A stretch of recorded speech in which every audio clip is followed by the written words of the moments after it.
you start playing music, and what was your background with that?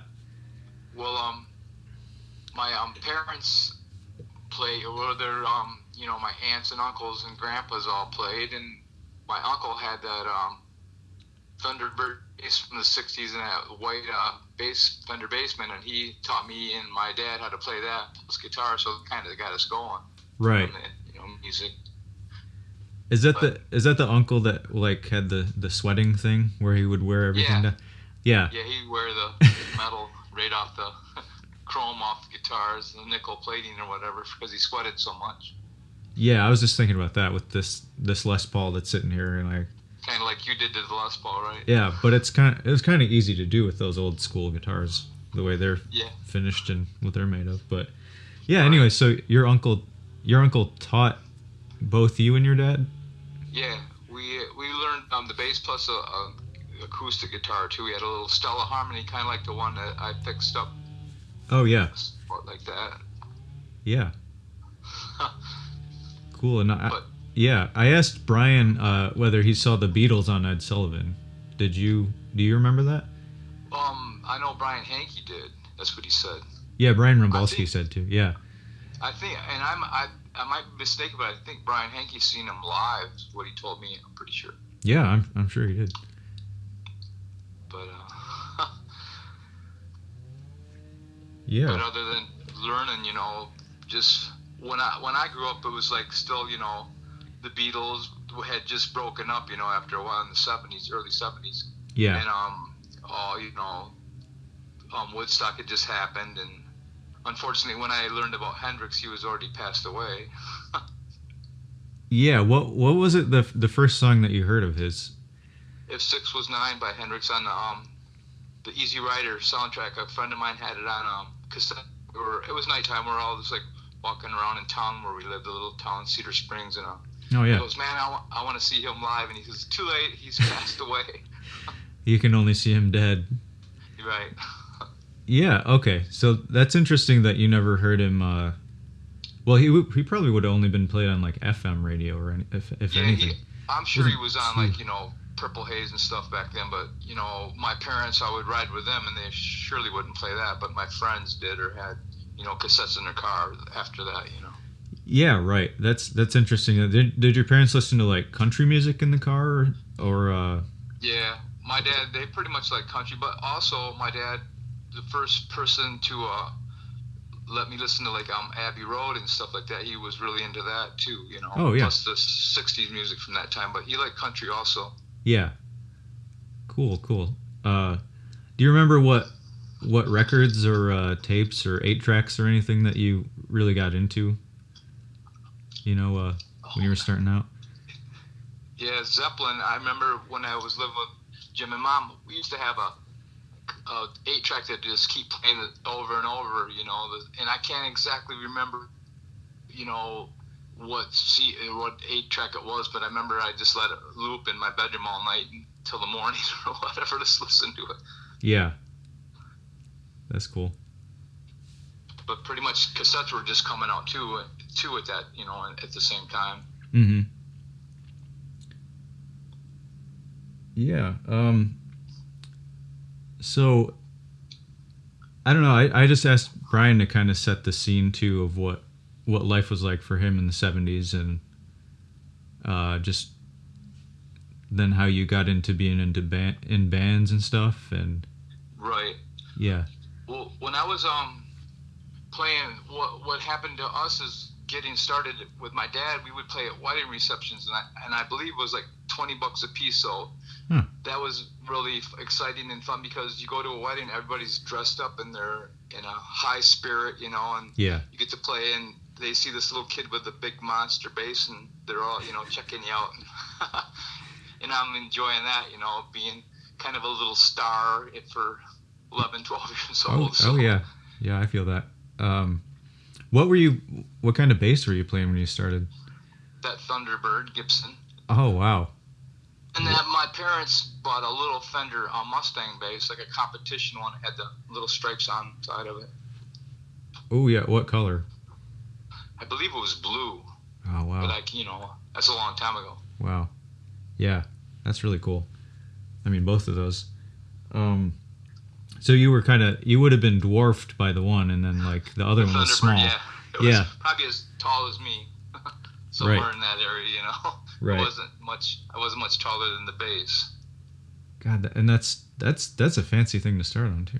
Right, I was fortunate. But then the Gibson factory wasn't like too far down the road. No, from Grand Rapids, no. Yeah. But I didn't know nothing about that. Yeah, you probably wouldn't have known. Yeah. Let's see. So then I guess I wanted to ask you, since I spent so much time asking Brian about Les Pauls. I think that you have gravitated mostly toward the Fender Precision bass as your, Right. axe of choice, and I wonder why you feel that way, how you came to I don't. The prefer that. sound was solid. I probably got to play. I'm sure my uncle had one at the time, but I had like a Univox bass, which looks like the Mosrites. Yeah. And then I broke the tuners on that and put some funky ones, some other type, the cloverleaf kind of looked funky. So eventually I talked my stepdad Jim Horn into buying me a natural P bass, which I love, but I unfortunately sold that. Yeah. But after that, I was kind of hooked on the solid sound and tone. Plus, it seemed like everybody was playing them too. So that's another thing. Right. That's what you would see if someone was playing a Les Paul on stage. Right. Someone would be playing a precision bass. Billy Gibbons and Dusty Hill. Yeah. Yeah, Dusty Hill. Right. Yeah. Or a jazz bass, or yeah. Or a jazz. So they're similar, yeah, looking. But that seems. I've heard that that's the best recording bass too. That's precision or a jazz. Right. But so you started to play then in rock bands, obviously. Yep. And a little band, yeah. We played. I run into, of course, older people that could drive a car, so I would play. I would be like in 6th, 7th grades, 8th grade, and they had cars, so I would we would start bands. And the earliest memory of me was in Cedar Springs Junior High. We played at a 7th grade band called Just Us. We had a girl singer, Terry Ferguson, and Al, I can't think of his name, but we did stuff like CCR, and stuff like that, or Sloop John B. Yeah. by the Beach Boys or whatever, that version. Yeah. Yeah, so yeah, go ahead. No, you go ahead. I would just run into people that played, or being in that time period, it was easy to find people that played or wanted to play or enjoyed listening to people play. So yeah, I think that's kind of like, would you say Cedar Springs is kind of a small town? It's a small town. It's like maybe not 30 miles north of Grand Rapids, so right. It's not too far. And then it's about an hour and a half drive from Beaverton. Oh yeah. South. Yeah. So I don't know. It's kind of like thinking about that, being in a small town. It might be easier to form bands than if, I don't know. I'm going to talk to some people later today who live in Cincinnati, and they've been in a lot of bands because it's a bigger town. But I don't know. You can find people who are really into it. You can spot the freaks, so to speak. Right. Be like, yeah, you play drums or whatever, and you'll know. Right. It just gets around. There's only a few streets in town or whatever. Then when I moved up here, I ran into I come up in the summer and I ran into Dan Mercer, who played. So that's how I learned. I got up here playing in Beaverton with bands right away. As soon as I moved here. Yeah. And then I stumbled upon Brian Hankey. Me and my friend Buckwheat was walking down close to the river, and we heard Brian Hankey playing in his basement, wailing away on his Epiphone and his Trainer amp. We just not walk. Of course, kids. We just walked up to the door, banged on the door, and his mom came to the door. Yeah, you were just impressed, so you're like, oh. Yeah. Yeah. Yep, and she took us downstairs, and we jammed. That's what become. Couture, eventually through him and Brian Rumbowski and Brian Hankey. Yeah, and so that was on the Tobacco River, right? Or yeah, that's what Brian Rumbowski was telling me. Yeah. Yep. So that's where you practiced then, huh? Yeah, down in Hit cool. Like the basement was facing the river, so it was like a walkout basement, which was cool. We could see outside through the big glass doors and whatnot. Yeah, that's important. We had that in Beaverton, the big window. Right. You could kind of see the creek or whatever. Yeah, I can see it occasionally, especially in the winter when the trees are all gone, the leaves. But yeah, that's just nice to put you in a mood to make some music. So who was all in Couture? Because that's kind of like, I'm wearing the shirt now, and that'll be in the video. Jim Gilson was the vocals, and then of course Brian and let's see, I got to think of the drummer. Oh man, Joe Ortega. Joe Ortega. Okay. Yep, he's a drummer. Yeah. Jim Gilson was the one holding the cat in the one picture. He was a mime. He was good. He went to Cobo Hall and stuff like that, doing that, for CMU. Wow. I think he did radio and stuff too. Yeah. Yeah, I think that Brian Hankey sent me some more pictures and stuff. That's cool. And he said that Joe Ortega from the band plays guitar. Well, yeah, he said he tapped him to do like a Rolling Stones project. Wow, that's cool. Recently, and then that they're that Brian is doing the Keef parts, like the 5-string telly. That's cool. That's awesome. And that they have a singer, but he lives in Spain.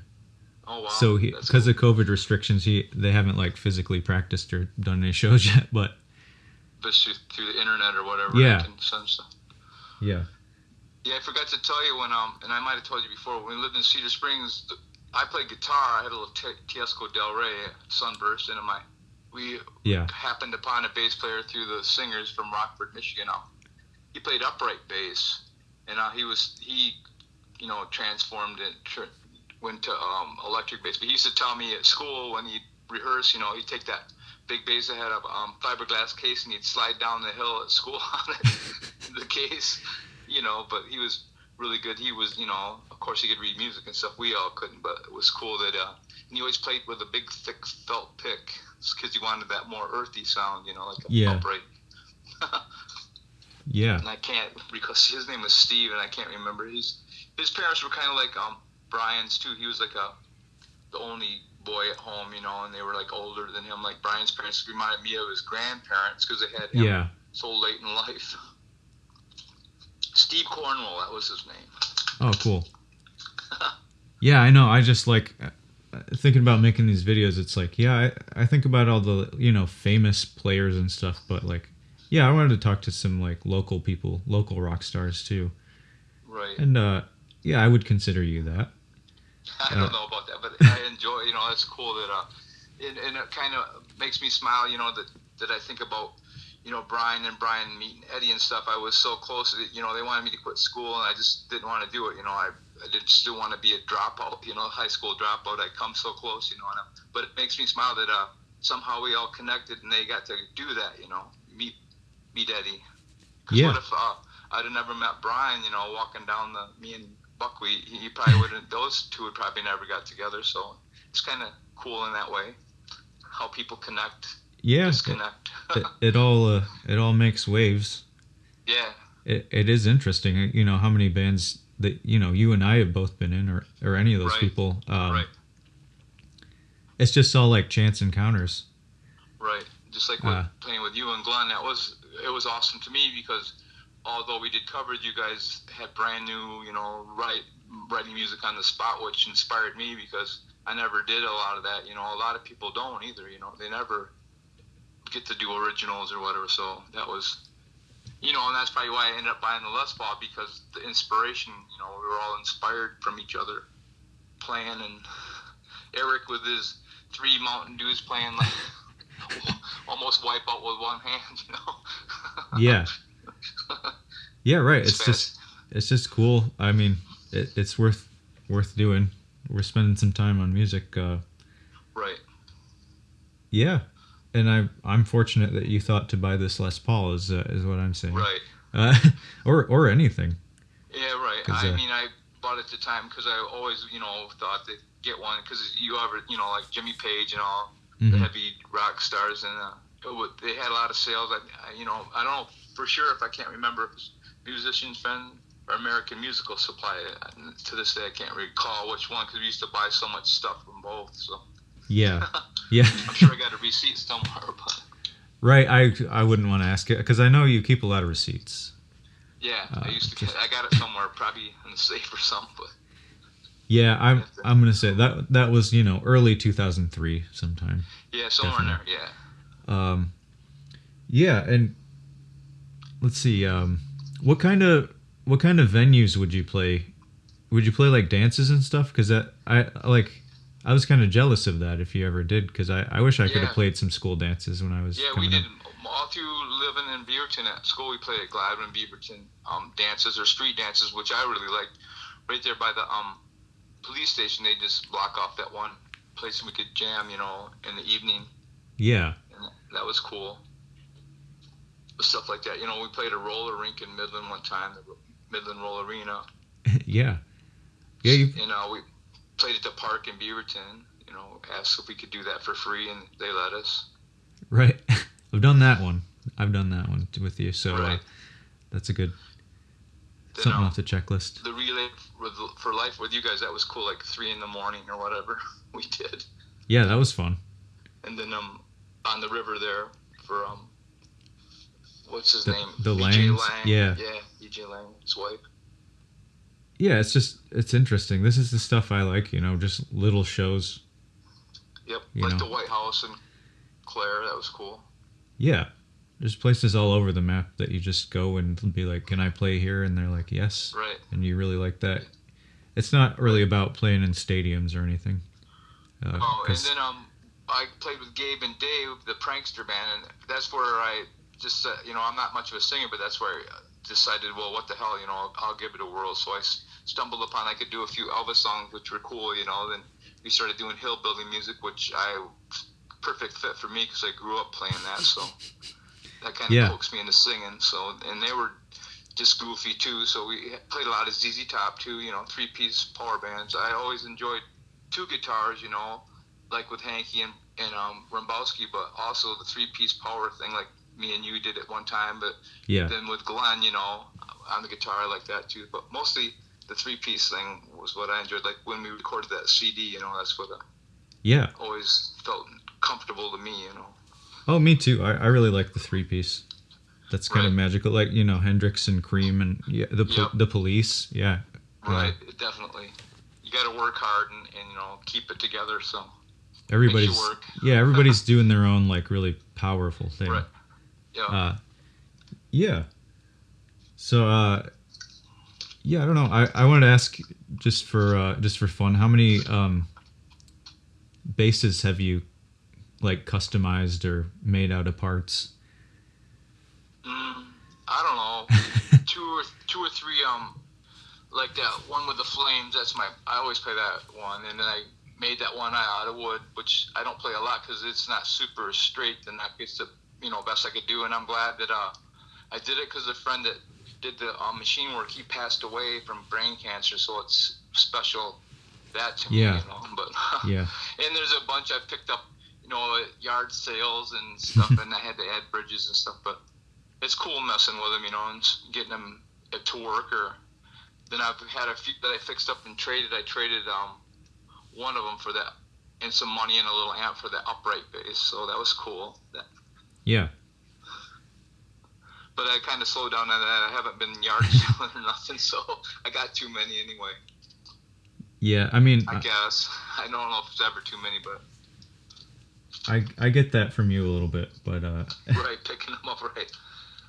it's like it's a pretty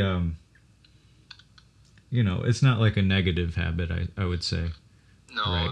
you should usually get your money back out of them, or Yeah, if you need pass to. it on. Yeah. Pass it on and let somebody else, enjoy music or whatever. Mm-hmm.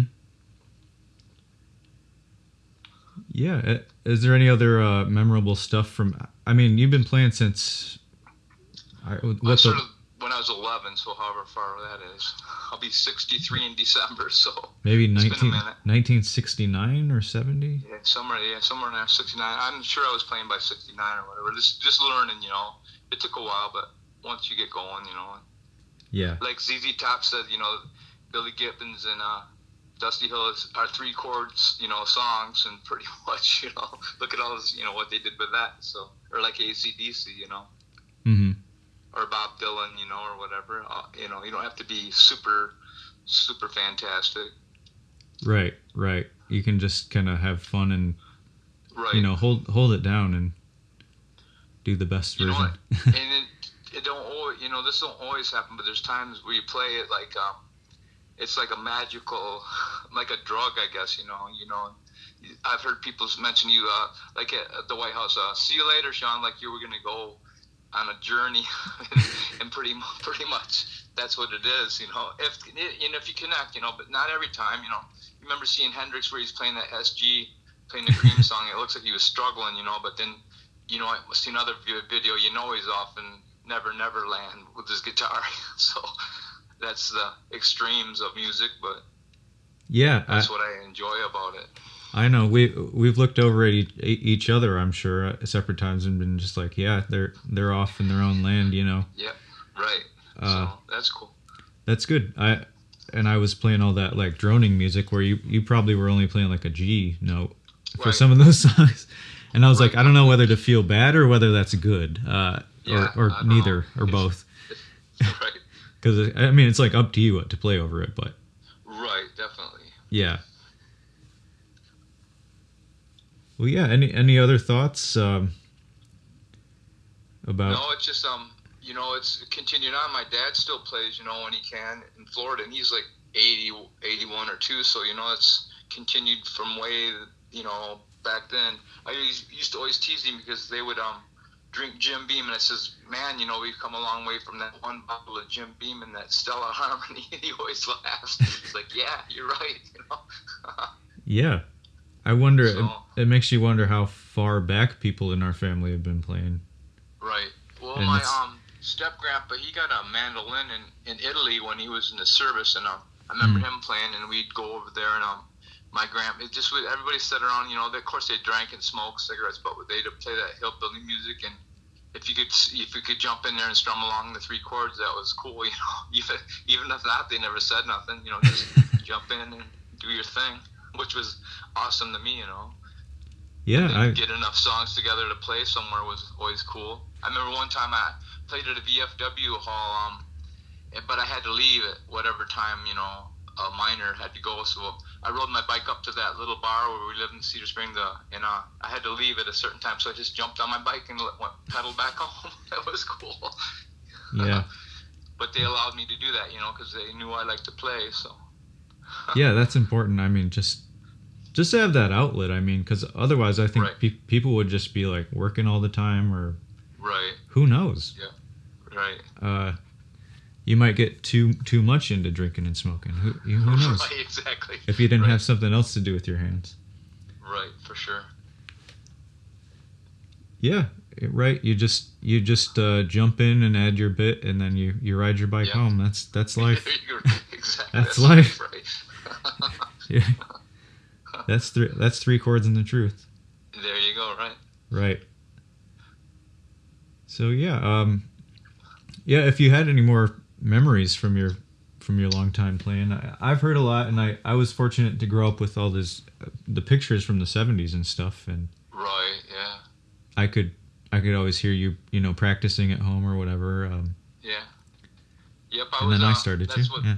about you playing. I never was gonna force you to or anything. And then remember one day he goes, "What's those cases in the basement?" And so we drug them up or checked them out, and it just went from there. You know. Pretty soon I showed you a few chords, and you're playing Green Day. You know, the whole album. I'm going, whoa. Yeah. So. But Well, that's the way it goes. yeah. Well, thanks for having those cases in the basement, and then I Right. guess it's my fault that they came upstairs. So thanks to me. Probably still be down there, I imagine, but I don't know. I don't think that I was gonna not play music. Like, Right. I think there's this old like R&B song like Cowboys to Girls. I don't know if you remember that one, but it's just like I'm not sure. you're just interested in stuff when you're a kid. Like, I was into like cowboys and rodeos Right. and that, and then I was into like wrestling, Right. whatever it was, and then I got to music, and then it's just like, well, that's obviously the one that stuck. Right. You- Yep. Definitely. That's what good. you grow up and grow into, but Right. I still feel I play like I'm a kid still. Yeah, that's cool. Which- That's cool.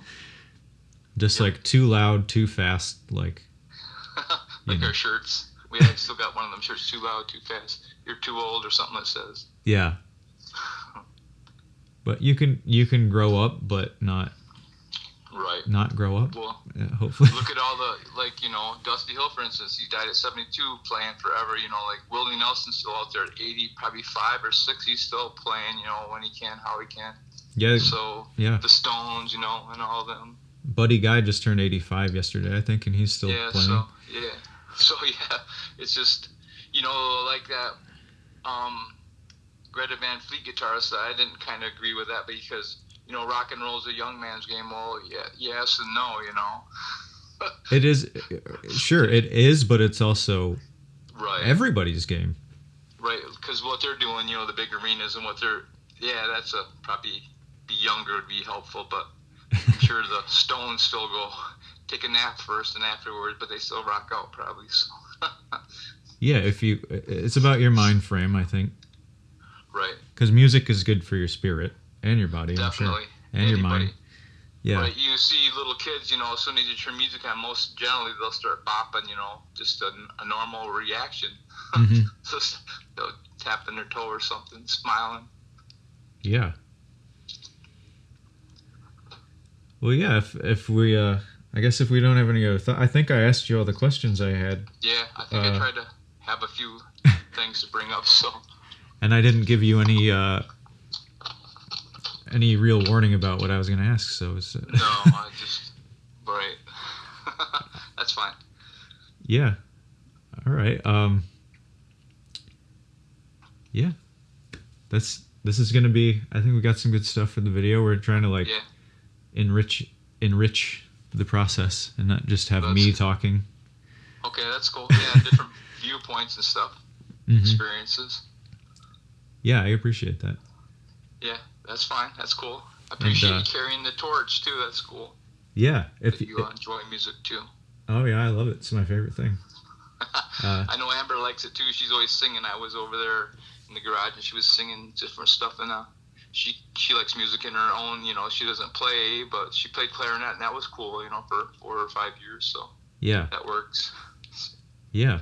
Well, if you think to take a few more pictures of that stack of pictures from the 70s, because Yeah, sure. I mean, I've got a bunch from Brian Hankey and got this interview with Brian Rabalski and with you. So all right, this is- I can do that. yeah, it's cool. This is kind of a side project, and we're not even filming yet today. All right. So it's going to be an epic day. But I appreciate you talking. I'm sorry it was late. That's fine. Because, I didn't know. I didn't know if I had to call you or you, so that's why I just texted you to see what was up. So. Yeah. Well, I appreciate everything, and Yeah. I'm. All right, you guys have fun with your video stuff. Oh, That's cool. we will. All right. Thank you. All right. Yeah. Thank you. And tell Hannah I love her too and miss you guys. Okay. Yeah, we love you and miss you too. All right. Okay. Take it easy. Yeah. You too. Okay. Yep. I'll talk to you later. I'll try to get some more pictures up Yeah. Thank you. for you. All right. Okay. Okay. Yep. Bye. Bye.